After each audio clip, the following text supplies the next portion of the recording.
After 21 years with the San Mateo Sheriff's Department, what made you decide to actually run for sheriff? Yeah, Chris, I grew up in the Sheriff's Office organization. I started out as a correctional officer, which is the entry-level position. And in the jail? In the jails. And working in the jails really taught me a lot about people, and not to be judgmental of people, but really have an opportunity to learn about people and to learn about the challenges that they faced, even from day one of their lives, and the lack of support that they had, and the lack of structure. And so I really wanted to get out there, so I continued on with my career and got into law enforcement and became a deputy sheriff and worked in some of the areas that had higher crime rates here in San Mateo County. And I learned a lot about people, and I just wanted to continue, but I also learned along the way that we needed to change in law enforcement. And I got into law enforcement because I was the victim of a violent carjacking at age 16. And it was the way that the law enforcement officers treated me with compassion and dignity and respect, and really helped me navigate through the court process, through trial as a 16-year-old girl. And so I always wanted to give back. But I went into this race because we need a change. In the past, almost 3 years, our world has changed, and law enforcement has changed, and there are things that have happened that are unforgettable. And I acknowledge that we have to change, and we have to move from that warrior mentality to that of a guardian, into 21st century policing.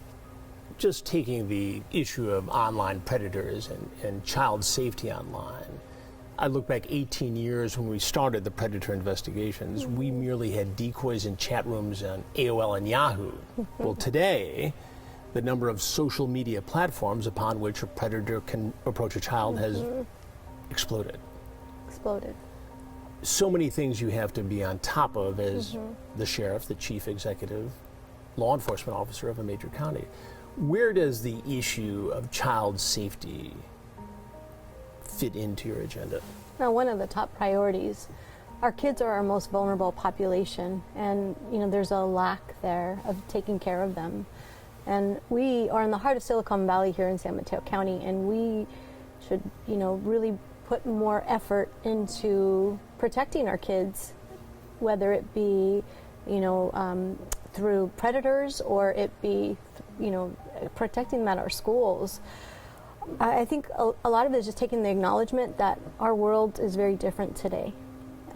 I was just having a conversation with somebody that when I was a kid, I would be out with my friends in the neighborhood, and we'd be playing till 11 o'clock at night, and no one would worry about us because it was safe to do that. But now I wouldn't even think of it or consider that as a mother. So our world has changed, and we just really need to put more of a focus and effort and make it more of a priority here in San Mateo County. Uvalde, Texas, 19 kids killed. Mm-hmm. It happened in Florida, and it happened in Connecticut. Mm-hmm. It's a vexing issue, not just a single point failure of society or law enforcement. Mm-hmm. How do you take that on? Yeah, I can tell you, back in 2014, I had the opportunity to one of the mothers from her child was murdered in Sandy Hook, and her daughter was just had turned 7 years old 3 days prior to Sandy Hook, and she was autistic and nonverbal. So she came to San Mateo County to speak about her experience and to advocate for school safety and to bring more awareness to the issue of these mass shootings, especially in our schools. And to hear that mother's pain, and to hear the story, and to know that she, with other parents, have lost their innocent children. We have to put more of an effort, and it's not, it's a multi-layered process that we're going to have to put focus on. But as sheriff, I would have already called a meeting with the other chiefs of police here in San Mateo County and with the school districts to tell them that this is a priority for us, and that we are going to work collaboratively together so we can keep our kids safe. Our kids and our teachers are the most vulnerable community right now. And in law enforcement, we've been very traditional in the way that we do things. And here's an opportunity for us to learn from it. We should have learned from it long ago with all the other shootings that How have many taken. shootings is it going to take? Absolutely. Enough is enough. And, until it affects somebody personally is when people want to take action. And I don't want that anymore. We need to start taking action. What do you do as sheriff to try to prevent the next shooting? And again, that's a tall order, and maybe in some ways it can't be prevented, but it would seem that there are things that a new sheriff would do from the get-go to try to make sure that doesn't happen here. So first off, we have to do a full assessment of our schools. And we don't want to make our schools look like Fort Knox, but we do have to bring some extra provided Well, you got to know security. who's coming and going. Absolutely. In the case of Uvalde, the door was propped open by a teacher. Now, again, you don't want to blame the teacher for a madman with an assault rifle, but yet that's how he got in. Right. And then there's also where he posted information online about hurting people, hurting women, and nothing was really done about that. So we have to bring more attention and more effort, but it starts with doing a full assessment of our schools, training our officers. And I'm not talking about once every 3 years, I'm talking about collaborative training where it's focused on active shooter training. And that's the only way that we're going to actually stop a threat and then be able to save more lives. And we're doing that. We've done some of that in the past with fire and EMS, where we don't wait for a SWAT team to come out because we don't have, every minute that you wait, you lose lives, especially when now people are coming in with assault rifles. So it's a multi-layer approach that we have to take. You've got predators going into schools with assault rifles. You've got predators trying to get into your home to get at your children online. There's a consistent theme I see here, and I've seen for 40 years as a reporter, and watched as these predators come into homes where they think children are. You need to be proactive, in my experience. Yes. And in law enforcement, unfortunately, at least in my experience, we've been very reactive to a situation. And why do we wait for something to happen rather than, we have all the information, all the technology, all the data that tells us this happens. It's really just a matter of, and I don't mean to oversimplify this because it's not that simple, but you have to mine the data. You have to have people on your team who can at least be proactive and say, look, here's a potential for something like this to happen. Right.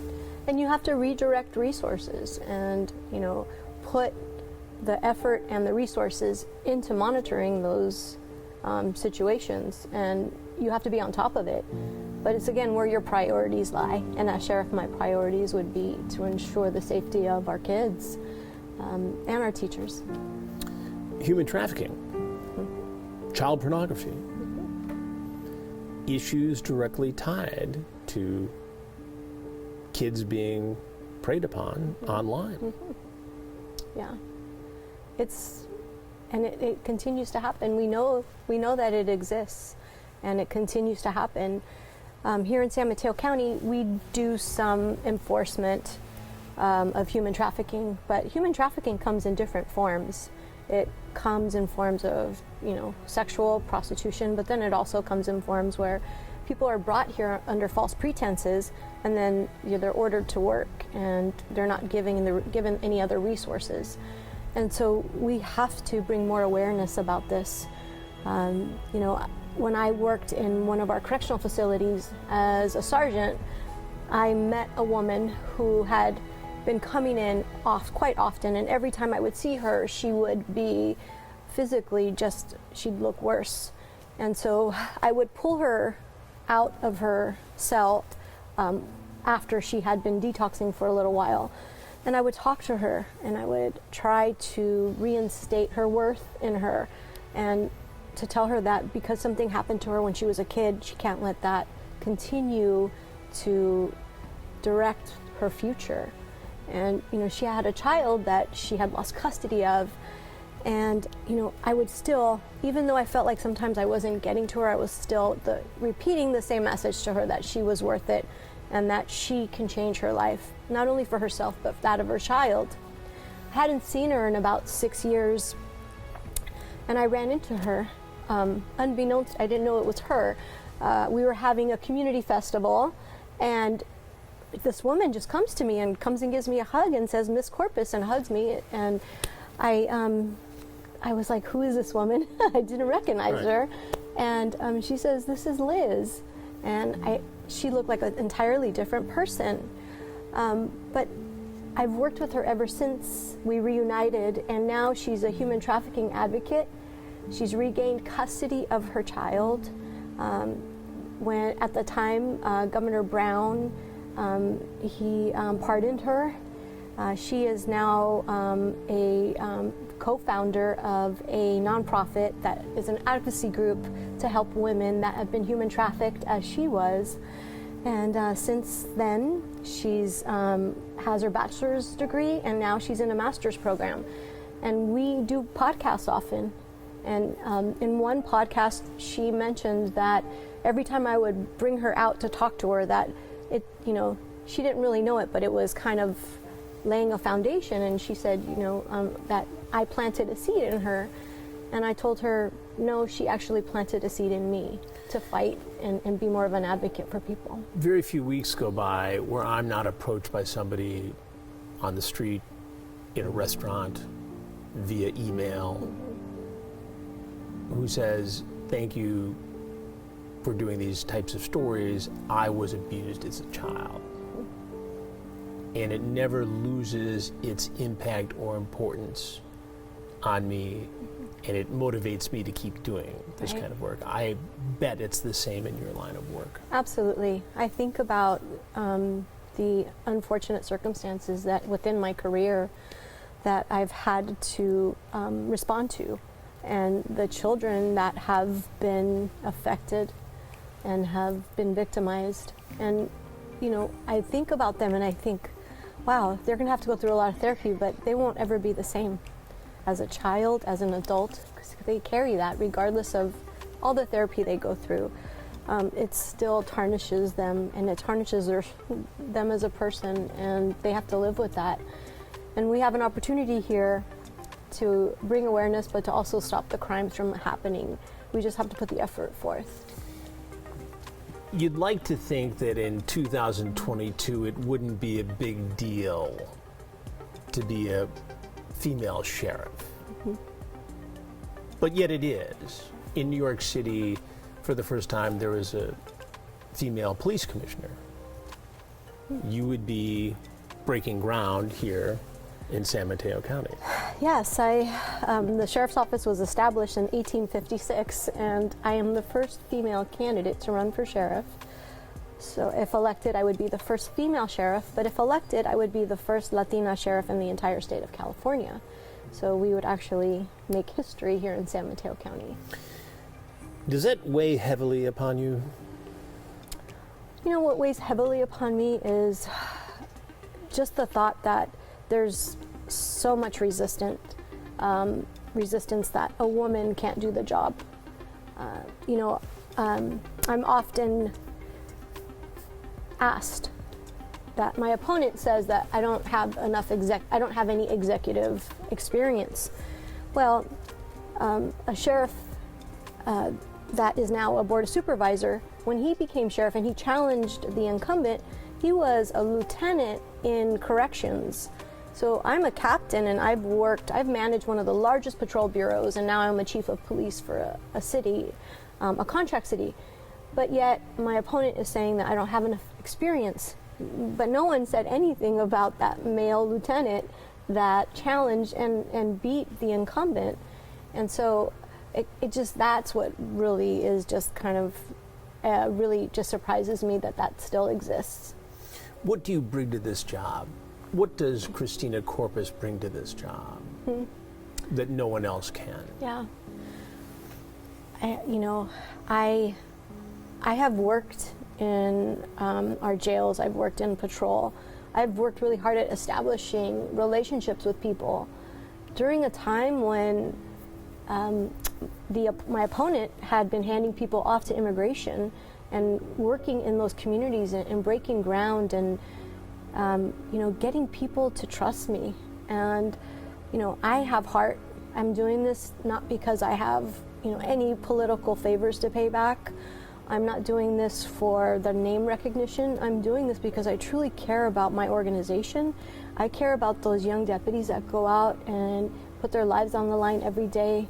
And I care about the people of this county, that we protect them and we redirect our services to where they're most needed.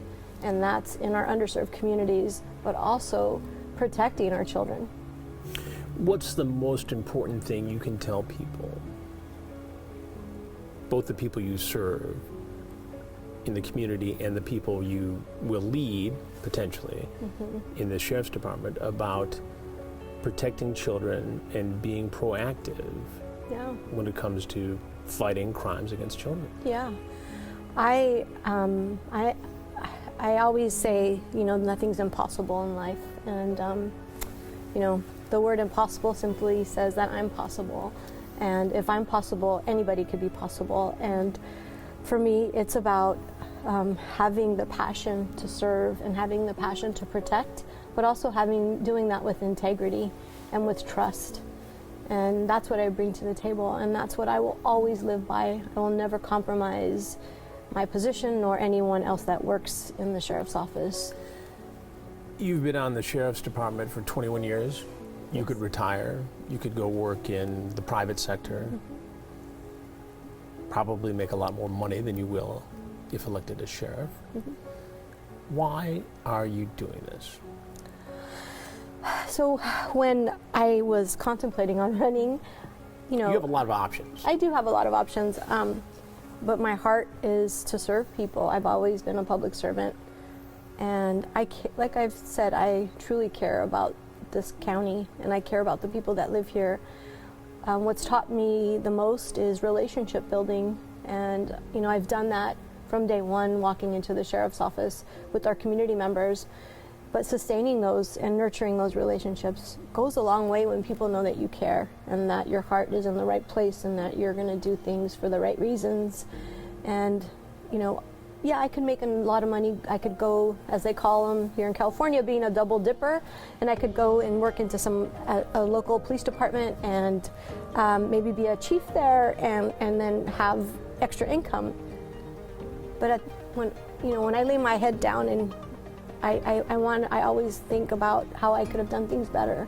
And I always think about how could I have changed something today? And I wake up in the morning and I say that I'm going to make those changes today. And so I always have a checks and balances within myself. But I wouldn't be happy doing that. I care about my organization. I care about the people that work here. And I want to be able to show people that law enforcement, there's leadership that cares and that will be pivotal, and where the people will have a voice and they'll have a sheriff that they can actually trust.